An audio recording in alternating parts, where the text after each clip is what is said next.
You've been following the Justin Baldoni, Blake Lively thing? Bro, Blake Lively, talk about ruining your reputation, and Ryan Reynolds. Yeah, they fucked up. Ryan's trying to get out of it now. He's trying to get out of the lawsuit. And they're like, you were a key part of this. This is what you get, though. This is what you get. You're trying to fucking ruin a guy's livelihood by using the Me Too movement. Because they were trying to take over the movie. Yeah. They were trying to take over the movie and the whole franchise. He owned the franchise.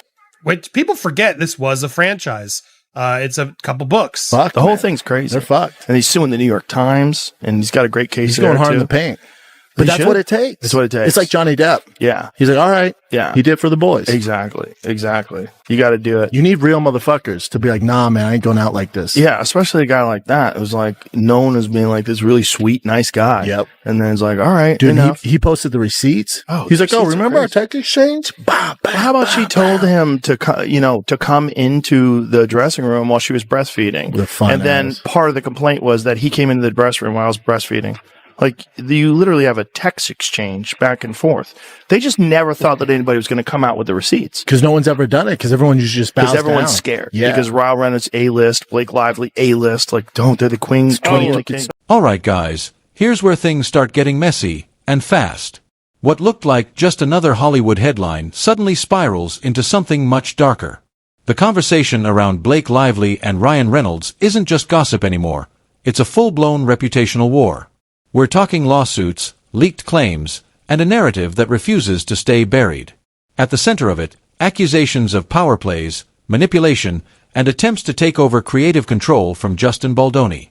And when receipts start surfacing, texts, contradictions, timelines, it flips everything. Suddenly, the nice guy image, the perfect couple image, it all gets questioned. This isn't just drama. This is what happens when Hollywood's polished surface starts cracking under pressure and nobody's backing down. The heartbreaking truth behind the dramatic look is this. The father of two unveiled his new surprising look last week, shortly after admitting he was exhausted from a year of emotional stress.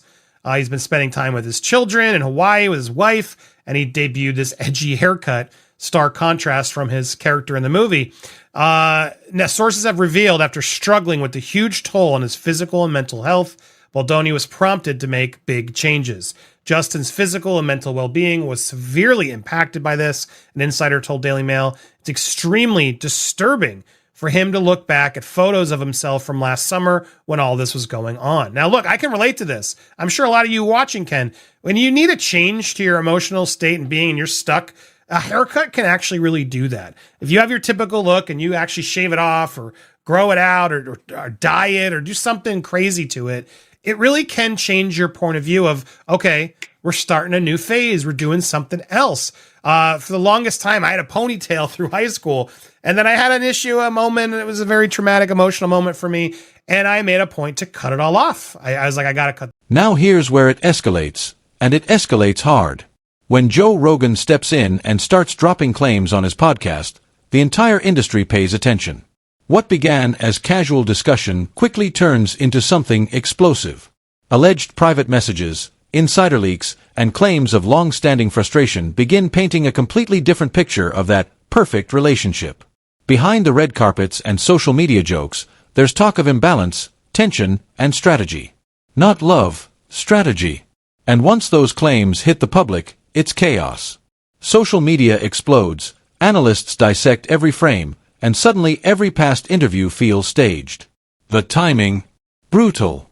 Because it lands right when tensions were already rumored behind the scenes. This isn't rumor anymore, it's narrative warfare, and the public is watching every move in real time. Sure, he's clearly got this darker side where he wants to have control of his projects, but in a weird way, with Deadpool, the way he took over Deadpool, I kind of understand where he went, and it seems like he did make amends with Tim Miller, from what I've gathered. So I'm not on the hate Ryan Reynolds train like everybody else, because he may being fed something else. He may, when he took over Deadpool, that really was his character, his voice. Like, he has to own that. Now, I think he could have treated Tim Miller better. Of course, I think Tim Miller would admit that as well. But from what I've gathered, Tim Miller is apparently good with all of it. Tim Miller doesn't want to be involved in any of this nonsense, and Tim Miller's not jumping up and down, jumping and saying that, yes, let's torch Ryan Reynolds. Look what he did to me. So I'm not as mad at him. I know everybody else is, and you guys can be, but I'm still hung up on this idea of like, why is he buying this? Why is he allowed to go? Now, she's the mother of his children. So yeah, that's a fair reason. He's in love with her. They've been together for quite some time. They are seemingly committed to their things. They talk all the time, yada, yada, yada. He is a loyal guy, apparently, unless you're shooting Green Lantern and you're with Scarlett Johansson. But aside from all that, the rumors even there were that she didn't want to have kids and he did. And so, look, is Ryan Reynolds really that stupid? This is the question I'm asking. All right, now let's talk control, because this is where things take a sharper turn. According to insiders, the dynamic behind closed doors isn't what people think. The power balance, not equal, not even close. Reports suggest that Blake Lively may be the one steering both personal and professional decisions, from film roles to public appearances. Meetings, projects, even branding, everything allegedly runs through a filter of control.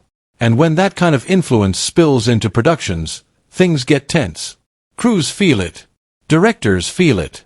Suddenly, creative environments turn into battlegrounds. And here's the kicker: what looks playful in public, those jokes, those viral moments, they start looking calculated. Like subtle reminders of who's really in charge. When perception shifts like that, it doesn't just damage image, it rewrites the entire story people thought they knew. Where Brandon Schraub and Joe Rogan are talking about the Justin Baldoni case. Wild. You've been following the Justin Baldoni, Blake Lively thing? Bro, Blake Lively, talk about ruin your reputation, and Ryan Reynolds. Yeah, they fucked up. Ryan's trying to get out of it now. He's trying to get out of the lawsuit, and they're like, you were a key part of this. This is what you get, though. This is what you get. You're trying to fucking ruin a guy's livelihood by using the Me Too movement. Because they were trying to take over the movie. Yeah. They were trying to take over the movie and the whole franchise. He owned the franchise. Wait, people forget this was a franchise. It's a couple books. Fuck, the whole thing's crazy. They're fucked. And he's suing the New York Times, and he's got a great case. He's going hard in the paint. But that's what it takes. That's what it takes. It's like Johnny Depp. Yeah. He's like, all right. Yeah. He did it for the boys. Exactly. You got to do it. You need real motherfuckers to be like, nah, man, I ain't going out like this. Yeah, especially a guy like that. It was like known as being like this really sweet, nice guy. Yep. And then it's like, all right, dude, enough. He posted the receipts. Oh, he's like, oh, receipts are remember our crazy. tech exchange? Bah, bah, How about she bah, told bah. him to come into the dressing room while she was breastfeeding, With a fun and then ass. part of the complaint was that he came into the dressing room while I was breastfeeding. Like, you literally have a text exchange back and forth. They just never thought that anybody was going to come out with the receipts. Because no one's ever done it. Because everyone usually just bows Because everyone's down. scared. Yeah. Because Ryan Reynolds A-list, Blake Lively A-list. Like, they're the queen. 20, it's That's like eating. Oh, That's it. He gets interrupted, but I would love to hear Joe keep going on that because it's such a good point. Yeah. Look, we're learning that with our documentary. A lot of people are afraid to come forward and afraid to speak. This is where the documentary turns brutal. The production of projects like It Ends With Us becomes ground zero for these allegations.